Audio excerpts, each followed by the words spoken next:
Ini tuh jamur langka. Di Indonesia langka banget ya. Ini bentuknya tuh agak beda ya sama jamur-jamur lainnya. Bentuknya tuh kayak karen ya. Ini yang harganya 1 juta itu. 1 juta 1 kilo. Jamur langka apa nih yang harganya 1 juta sekilo? Yuk kita intip kebun jamur langka satu-satunya di Indonesia yang buka juga buat study tour atau wisata edukasi juga loh.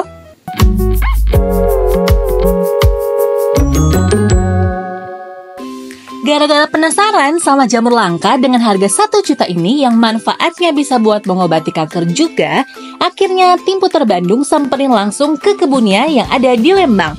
Mereka satu-satunya kebun yang sukses budidaya jamur langka ini di Indonesia loh. Kebun mereka ini ada di Cikole, Lembang. Dan ternyata mereka open study tour untuk kebun jamur dan juga sayur-sayurnya juga loh. Jadi buat sekolahan atau kampus, atau bisa juga couple dan single yang mau wisata edukasi atau study tour sambil healing-healing ke kebun ini cocok banget. Kita tiba di jam 9 pagi, karena kalau mau ikut study tournya itu ada 3 sesi ya guys. Sesi 1 dari jam 9 sampai jam 11, sesi 2 jam 11 sampai jam 13, dan sesi 3 jam 14 sampai 16. Ini nih kebunnya luas banget dan area parkirnya pun luas ya. Dan selain luas, kebun ini juga estetik. Jadi buat yang mau foto-foto cantik dan estetik, bisa nih di kebun ini, bahkan di area depan ini. Pemandangannya pun indah, pemandangan gunung, jadi bisa sekalian wisata edukasi, sekalian healing di sini. Ada restorannya juga loh guys. Jadi bisa sekalian makan dan belanja oleh-oleh hasil dari kebun ini. Oh iya, WC di sini pun udah nyaman guys, udah ada smart toiletnya. Udah pasti nggak takut kebelet lagi nih. Kita mulai tur kebunnya yuk. Pertama ada kebun jagung Hokkaido-nya yang udah cukup terkenal manis dan enak. Beda ya dari jagung biasa karena ini bisa dimakan mentah dan rasanya manis.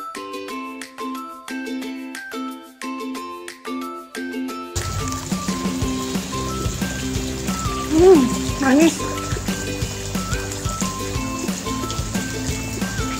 Enak banget.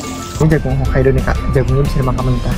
Jagung Hokkaido kita spesialnya dari yang paling lokal, jagungnya manis banget. Jagungnya ini mereka satu tumbuhan yang bisa kita jual dengan kualitas paling premium cuma 1 biji.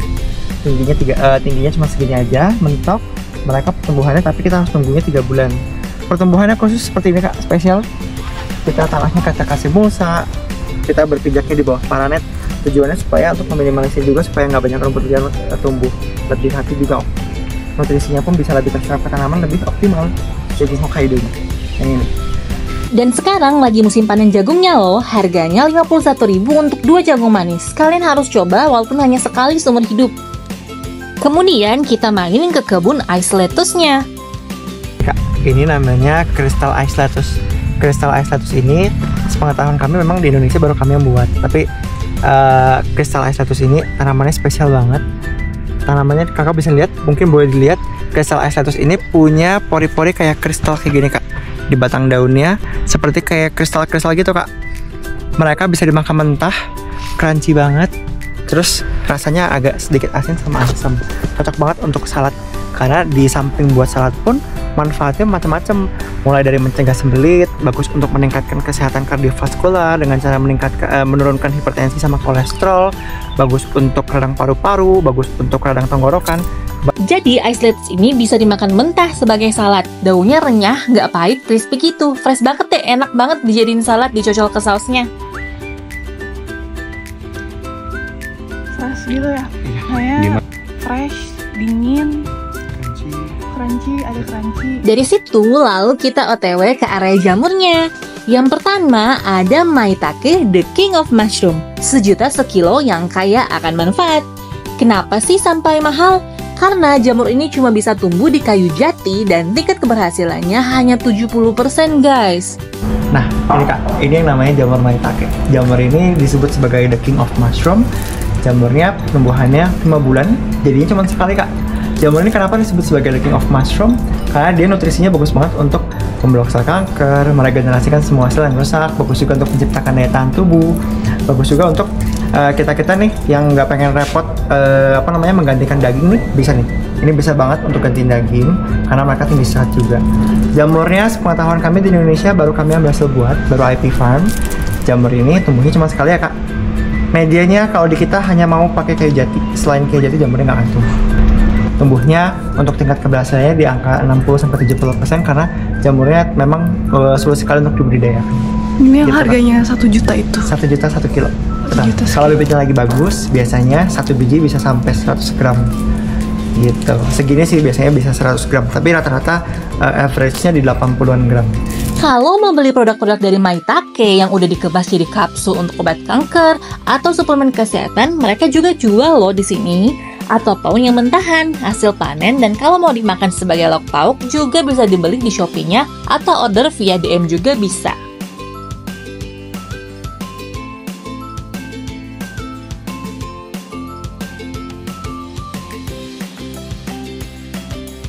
Yang kedua ada jamur tiram putih. Tapi yang varian yang putih kak, yang ini teksturnya lebih tipis. Jadi kalau yang putih ini kebanyakan digunakannya buat jamur crispy. Selanjutnya, ketiga ada jamur shiitake. Ini kita nungguinnya untuk jamur shiitake yang pertamanya di 5 bulan. Jamur shiitake itu menggunakan serbuk kayu yang keras. Jadi setelah dipadatkan selama 5 bulan, si serbuk kayunya kembali ke kayu lagi. Jamurnya cuman tumbuhnya lumayan sedikit kak. Jadi untuk backlog jamur shiitake itu satu siklus panennya mereka kita bisa kumpulin jamur shiitake itu hanya 150 gram. Makanya kenapa jamur itu lumayan tinggi harganya kalau untuk jamur shiitake. Terus jamur shiitake ini butuh suhu khusus juga untuk tumbuh dengan ideal. Jamur shiitake perlu suhu kurang lebih di antara di tempat yang memiliki perbedaan suhu selisih antara siang sama malam setidaknya 10 derajat. Jadi tumbuhnya baru bisa dengan optimal. Terus nih untuk masalah panennya sendiri, jamurnya itu kita nggak ngelihat shiitake dari ukurannya kak. Jadi kita nggak ngeliat, oh ini udah gede nih, udah gede kayak yang saya pegang nih. Jadi baru kita panen nih. Nanti kalau kecil ditungguin dulu sampai gede baru dipanen, enggak. Jadi di jamur shiitake terdapat selaput yang namanya selaput lamela kak. Selaput ini kak, sorry ya. Nih, ini selaput lamela nih kak. Selaput-selaput ini tadinya semua mereka nempel ke dinding stem. Boleh lihat? Saat mereka semua kebuka seperti payung seperti ini, mereka baru siap dipanen. Artinya mereka sudah nggak mau tumbuh besar lagi. Gitu kak. Yang sebelah sini ini masih pada nempel nih kak. Yang ini udah kebuka. Ada perbedaannya. Jadi tolak ukur kita panen bukan sebatas dari ukurannya aja kak. Dari jamurnya juga. Gitu. Jamurnya harus tunggu dulu sih lamelanya kebuka baru bisa kita panen. Wah, ternyata pantesan aja sejamur shiitake lumayan mahal harganya. Ternyata harus nunggu dulu 5 bulan, terus hasil panennya juga nggak terlalu banyak. Selanjutnya, jamur keempat, ini adalah jamur yang sering dijumpai untuk obat Cina guys, namanya jamur lingse. Nah ini namanya jamur lingse. Jamurnya kalau di kita tumbuhnya 9 bulan kak. 9 bulan jadinya cuma 1 biji. Termasuk sebagai jenis jamur yang kaya banget akan nutrisi, bagus banget untuk menurunkan hipertensi, kolesterol, bagus untuk meningkatkan daya tahan tubuh juga. Bagus juga dikenalnya sebenarnya udah sebagai anti kanker untuk si jamur lingse-nya. Tapi bukan dimakan karena jamurnya termasuk sebagai jenis jamur yang memiliki tekstur yang sangat keras dan sangat tidak dapat dicerna oleh tubuh. Jadi mereka cuma diambil air rebusannya aja. Dia tumbuhnya cuma 2 kali kalau di sini jamur lingse-nya. Wah guys, ternyata kalau dipegang tuh jamurnya agak keras loh guys. Nggak seperti bayangan aku yang jamur-jamur lain yang lembut-lembut gitu.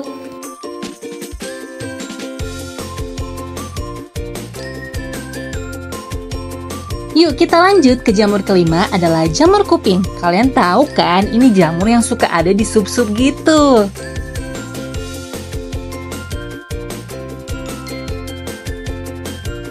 Nah kalau ini namanya jamur kuping hitam putih. Jamur kuping yang kita tumbuhkan yang paling pertamanya bagus banget untuk membersihkan plak-plak yang menyumbat dalam pembuluh darah ke jantung. Bagus juga untuk yang kolesterol. Tapi ada cara masaknya. Kalau untuk jamur kuping yang masih paling pertama yang warnanya hitam tapi belakangnya putih, mereka harus direbus kurang lebih selama 12 jam menggunakan angco 30 gram sama kicau 10 gram. Direbus menggunakan slow cooker dengan air 3 liter. Itu diminum airnya setiap hari 250 ml. Itu bagus banget untuk membersihkan penyumbatan darah. Bagus juga untuk membantu yang darahnya kental supaya lebih encer. Tapi harus rutin, namanya herbal gitu. Ternyata jamur kuping yang sering kita pakai untuk sup itu ada versi yang belakangnya ada putih-putihnya. Dan ternyata yang versi itu lebih bagus. Tapi emang pengolahannya lebih makan waktu yang lebih lama. Kemudian guys, ada juga herb seperti rosemary, sage, thyme, dan daun mint.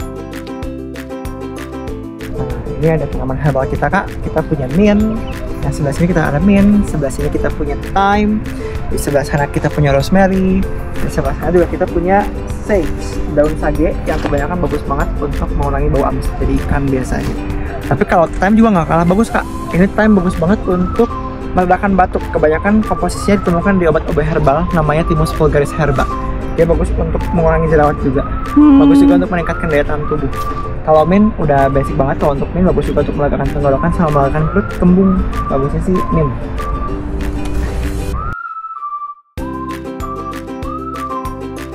Terakhir, kita diajak ke kebun asparagus.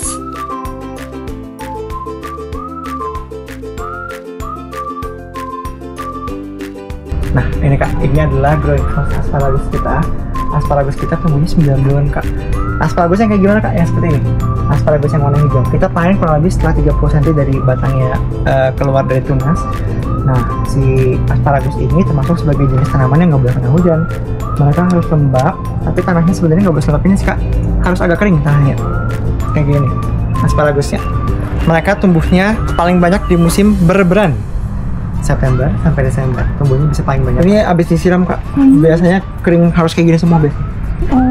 Semuanya asparagusnya. Kenapa kita tumbuhkan besar seperti ini? Karena asparagus tanpa induknya ini mereka nggak bisa tumbuh dengan bagus. Induknya ini adalah asparagus yang nggak kita petik.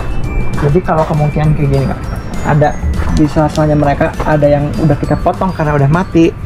Ini asparagus ini teman-temannya nih yang udah tumbuh di sebelah-sebelahnya nggak akan kita potong untuk menggantiin si tanaman yang sudah kita potong supaya bisa continue terus-terusan tumbuh lagi. Ininya udah dipetik karena mati, ininya nggak akan kita petik.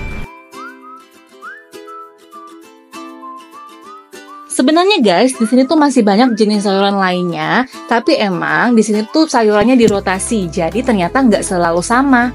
Jadi kalau kalian datang tuh berikutnya mungkin beda lagi nih sayurnya.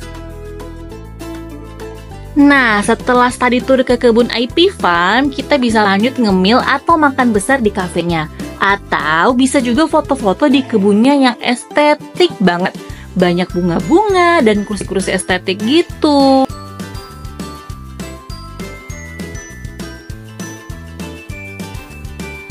Nah, kalau di sini tuh sebelum pulang nggak mungkin banget deh kalau kalian nggak belanja di tempat oleh-olehnya. Karena tempat olehnya tuh lengkap banget persediaannya. Kalau ini tuh kita mulai dari yang ada jualan teh herbal dari thyme, peppermint, teh bunga telang, rosemary juga ada. Di sini juga banyak banget berbagai jenis keripik-keripik jamur yang gurih dan enak, nagih banget. Tapi tetap oleh-oleh yang paling aku suka tetap si jagung Hokkaido-nya yang paling mantep sama crystal ice lettuce-nya. Oh iya, di sini juga ada berbagai jenis dried mushroom atau berbagai jenis jamur yang udah dikeringin. Jadi kita tinggal seduh atau dipanasin air panas aja untuk siap dikonsumsi.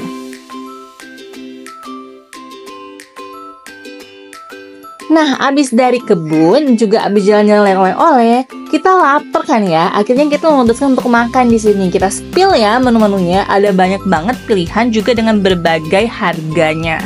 Dan bahan yang mereka gunakan itu adalah bahan yang diperoleh langsung dari kebun ini.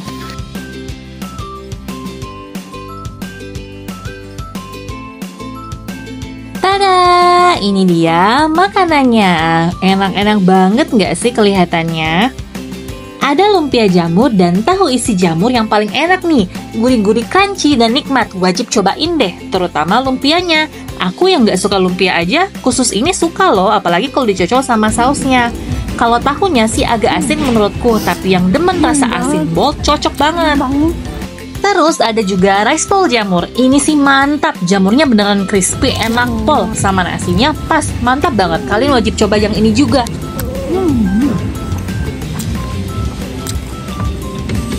Enak rice ball jamurnya. Terus ada sate jamur yang udah nggak kerasa kayak jamur lagi. Kalau menurutku sih rasa kacangnya terlalu bold manis, jadi aku lebih suka dicocol dikit aja. Selain itu ada juga rendang jamur yang agak pedas tapi unik rasanya. Dan tentunya minumnya harus jus kale yang rasanya sehat banget. Mami-mami pencinta sehat pasti suka. Pokoknya kalau ke IP Farm itu bener-bener healing. Lokasinya ada view gunung, dikelilingi kebun indah yang cantik, adem, cocok buat duduk-duduk ngelamun sambil menikmati udara sejuk Bandung. Terus makanannya sehat-sehat dari jamur, jus kale, udah pasti deh umur panjang kalau konsumsi makanan-makanan dari IP Farm ini. Amin. So, buat yang mau study tour, ajak anak-anak ke sini, atau buat yang mau healing ataupun cuma mau jajan jamur dan jagung atau beli oleh-olehnya, bisa banget kontak IP Farm karena bisa dikirim juga. Jangan lupa bilang tahu dari Puter Bandung, oke?